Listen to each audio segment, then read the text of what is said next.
Suceveni de pretutindeni, rămâneți cu picioarele pe pământ și ridicați ochii spre cer. În perioada 30-31 august, acrobațiile aeriene vor invada cerul de deasupra Sucevei. Nici evoluțiile pirotehnice nu vor lipsi de la evenimentul care te ține cu sufletul la gură. Air Show 2014, evenimentul ce duce adrenalina la extrem. În prima zi a evenimentului, sâmbătă 30 august, parașutiștii și planoarele vor da tonul atât aeronavelor ușoare și ultraușoare, cât și elicopterelor și avioanelor de vânătoare.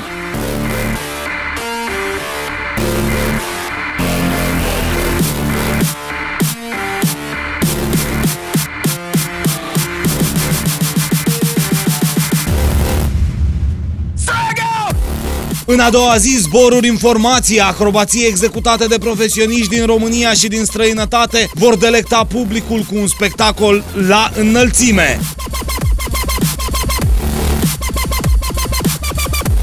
Air Show 2014, 30-31 august, la aeroportul Ștefan cel Mare, Suceava, este evenimentul de la care nu vreți să lipsiți.